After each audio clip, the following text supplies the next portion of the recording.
why you should never Yeah, I trust don't a know if this is the pelican most. with your child. And I would never trust a pelican with anything. They kind of scare me. Anyways, hello and meow to YouTube. Welcome back to another video. Yeah, I don't know if this is the most disturbing, but this is definitely top 5. This is Malgas Island, and up to Oh 60,000 my of these birds called Cape gosh. Gannets will nest here. But don't worry, I'm gonna get to it. So normally these parents take turns, with one going out for food with the other staying Yo, behind to look how pretty the eye is, though. Am I the only? I can't be the only one. Look how pretty that eye is. guard the chick. But because of overfishing, oftentimes both parents will go out for food, leaving the chick Really? all alone on the island. Which wouldn't be a problem if they didn't know that. Because Oh, groups of these white pelicans will no. fly over to the islands and then walk around looking for any unsupervised gannet chicks, so that they can grab the baby birds and eat them alive while they're Stop!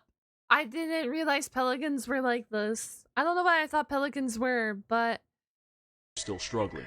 And sometimes they'll just push the parents out the way and then swallow the newborn children right in front of them. no. So they're child kidnappers, is what you're telling me. That is what you're telling me right now.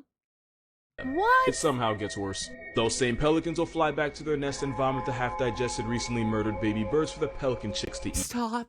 Oh my gosh. What the heck? And because Cape Gannets have no real way to defend themselves, pelicans have no reason to stop. And since pelicans obviously don't have teeth, those chicks' last moments were spent suffocating while being digested alive by stomach acid, only to get regurgitated and eaten twice. Dinosaurs never went extinct. They just rebranded with feathers. Chat. I don't think I like pelicans anymore. I thought pelicans were cool after watching Finding Nemo. I now have a different POV of pelicans. You know penguins will sell themselves, but like, in that way? Let me explain. This isn't a deli penguin. Nah. If you hear a messed up penguin fact, it usually involves them. So basically, Adelies build their nests out of piles of pebbles, which means two things. Pebbles are a penguin's form of currency, and the penguin with the most pebbles is considered the most attractive. Yep. So female Adelie penguins will offer their bodies to males in exchange for a rock, and yeah, it's exactly what I'm making it sound like.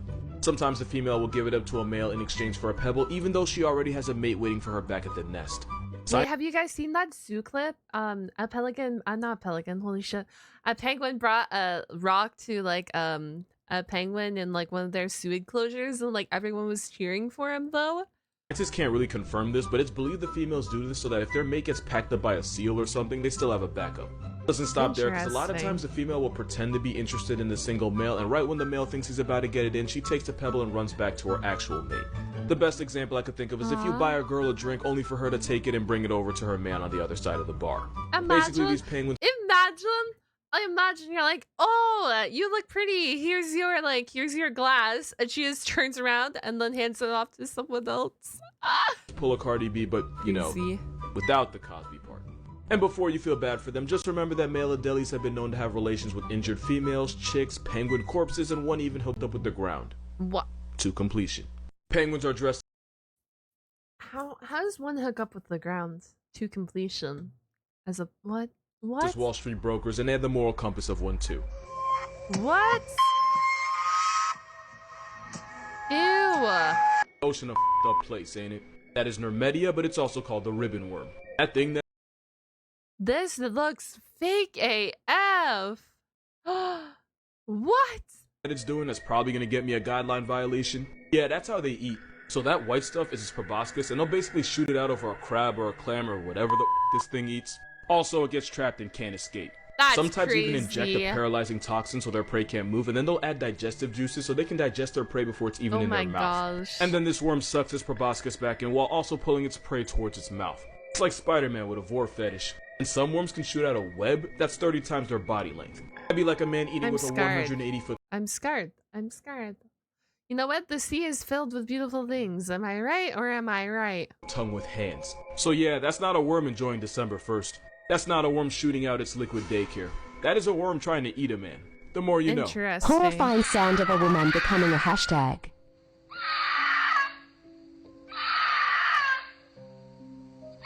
Is that the The bird? biggest mistake you could make is going to save that woman. Because that's not a woman getting turned into a headline. That was a female mountain lion in heat. Female cougars will often make these shrieking, blood-curdling screams when they're in estrus. It's like their Batman signal for getting laid. Answering that call when it's not for you is how you. I thought it was a bird at first making this sound, because there's a few birds that kind of, you know, sound like that as well. Not the prettiest sound. But even scarier. Meet Batman's parents. Of course, I'm exaggerating. Cougars are way more afraid of you and will probably go the other way if you pull up on them. What won't go away are the bricks in your pants after you try to be a hero and make eye contact with this walking steroid. I would never want to. I know it's not related, but I'm still like, even if a cougar would be more scared of me, I would never want to come face to face with a cougar unless I'm kidding, but I would never want to come face to face with a cougar at all. Gonna mention it. Hi, Luna. Tigers have been known to imitate the sounds of their prey to fool them into a false sense of security before they turn them into a hashtag. In fact, now that I'm thinking about it, this is a margay and they do the exact same thing with baby monkeys. Now, I'm not saying the cougars do it on purpose, but I am saying that nature is a like that. Also, I forgot to mention that cougars tend to scream while mating. So if you're ever alone in bed and hear a woman on a Tinder date with Joe from you, don't worry. It's just cougars getting more action than you. I feel like I know a lot of these animals, but sometimes I don't know what they sound like. Interesting. Okay, so here's why you and your dog should never go swimming with a kangaroo. One of the kangaroo's biggest ops are dingoes, and dingoes often hunt by chasing their prey into ditches or towards other members of the pack. It's like their version of catching you in an alley. Some dingoes in Central Australia will even chase kangaroos into fences where the dingoes know they can't escape. So whenever a kangaroo is being pressed by a predator, they'll instinctively... If I was a dingo trying to fuck around with a kangaroo, like, that's crazy. Like, both of them are crazy. One hunts in packs, yes, but then, like, fighting, like, a red kangaroo specifically, that's just a dangerous to begin with, too. Instinctively head to the nearest body of water and then go in where it's deep enough for their arms to be underwater. I call this the f around and find out. Yeah. If the dingo follows it, then the kangaroo will take its arms and force it underwater until it gives up or gives out. And since they've had years of practice, kangaroos are really good at it. The problem is the generational trauma of being constantly hunted by dingoes means kangaroos are born racist towards anything that even looks like a dog. Which is why kangaroos will attempt to reverse baptize any dogs that mess around and get too close. And if you go in trying to be a hero, they'll happily take the 2-for-1. That's of course assuming he doesn't just kick the soul out you first. Now a lot of prey animals... That's why I said I'm like, I love like a kangaroo is a powerful animal to have as a prey. They are not, especially your red kangaroo, your biggest kangaroo is a powerful prey animal. Will run towards water to avoid problems. But this kangaroo is the problem. This isn't an invitation, it's an offer to get Uber to your ancestors. You know, f around and find out. A known creature gives a New Yorker a heart attack. I can't even tell what it is because of how blurry it is. I both can and cannot fully explain what that is. It's called a kulugo, but it's also known as a flying lemur, even though there's somehow 2 lies in that one name. They don't fly, they glide, and since they spend most of their lives in their trees, they basically just airdrop themselves from branch to branch. It kind of looks like a flying fox, like a big bat, but... And it's not a lemur. Lemurs are primates, making them related to gorillas, chimps, and us. But this thing isn't a primate. Whoever named it would probably name an atheist faith. They use that stretchy membrane called a patagium to glide like flying squirrels, and they can travel 650 feet without stopping. That's 200 meters or a little bit less than 2 football fields. But it's not a flying squirrel. There was a time people thought they were just God's rough draft of a bat, but colugos aren't related to bats either. And if you look at the order they're in, Dermotera, they're the only living members. It's like pulling up to a family reunion and finding out you're the only one left. And because their entire personality... They're the only one in the family. That's wild. Involves flying, they're too slow and awkward to survive on the ground. And for an animal that lives in the trees, they're pretty mid-climbers. They're so bad at life that being nocturnal... Why? Okay. What is with animals who live in trees being mid-climbers? Like, I feel like this is not the first time we've come around an animal being a mid-climber that's a tree-only animal. It's probably the only thing keeping them alive. Like, what is going on Mother there? colugos will carry their babies everywhere for the first 6 months, which made some people believe it was a marsupial, like some type of deformed air koala. But it's none of those things. So what the f is it? Well, scientists performed genetic analyses on them, basically a 23andMe for a flying carpet, and it turns out their closest evolutionary relative are primates. It's pretty much the closest you can get to primates without actually being one. Which means this dehydrated Dollar Tree chipmunk is more related to you than it is to an actual squirrel or bat. That's crazy. The more you know. Are you having a good day today? No, well, don't, because we just found out there's venomous sharks swimming in the Thames River in London. You know sharks, right? You know those things with a built-in GPS that can smell blood from another area code? With a bite kinda like getting hit with a truck with teeth. Nature said it gave them venom and decided to make it our problem. Now, as a rule, you'd normally expect this kind of nonsense from Australia, so the fact that it's in London makes me really think it's God giving us the middle finger. The worst part is I want to go do some research after watching this video and learn more about some of the things that I am watching right now, because what the heck? we really shouldn't be surprised. Sharks came up while Saturn was single because they're older than its rings, along with most dinosaurs and trees. I'm not even surprised they evolved venom, I'm just surprised it took me this long to find out. That's now, crazy, to be fair, though. the sharks are taupe sharks. And taupe sharks are about 6 feet long, 80-something pounds, and they've never been known to attack a human. But they also found venomous spur dog sharks. And they have venom-producing spines that can cause pain and swelling in humans. Apparently, in 2009, a man was sent to the hospital after one of these sharks allegedly impaled his forearm with a spine.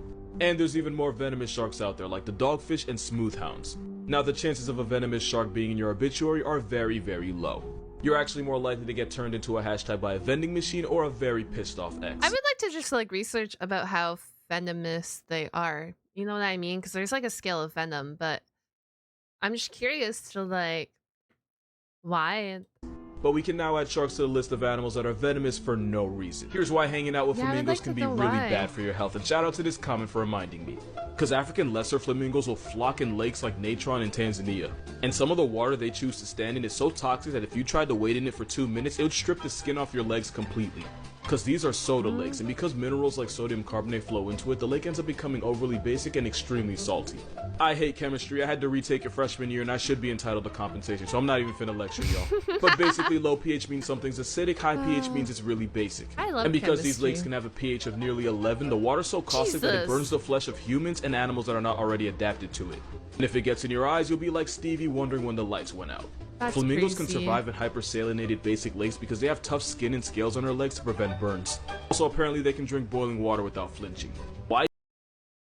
Is that true? They can drink boiling water without flinching? What? Flamingos are literally built different? Even do all that? Well, flamingos get bodied by everything, including other birds. So to avoid getting harassed, they live in a place so inhospitable that nobody goes through the effort of following them. It's like if Ben Simmons left Philly to go play in Utah. Utah not even a bad team, but when's the last time you went to Utah for spring break? Never, and that's why they do this. I swear I wasn't gonna make this video, but Buddy triple dared me, so here's how up Lion King would be if it was a little more accurate.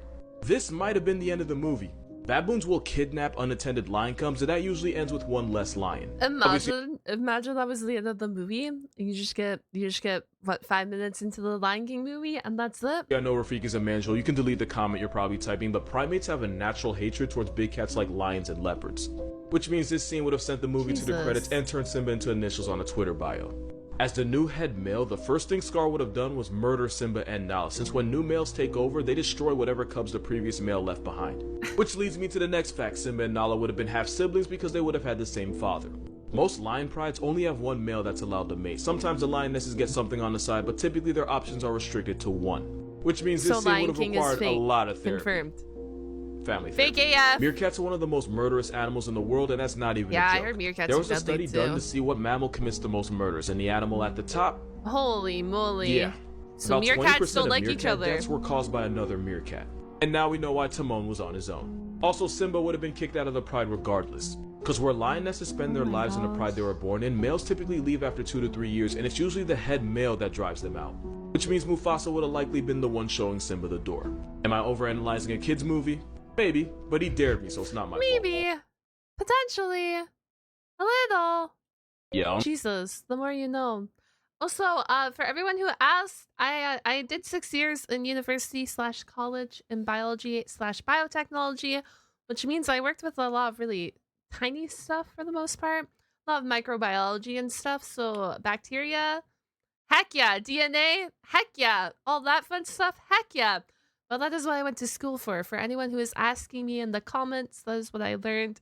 And I am a full-time content creator though now, so I am here as Cat Girl on the internet watching videos with you. But thank you for watching and have a wonderful day. I'll catch you on the flip side, and goodbye, goodbye.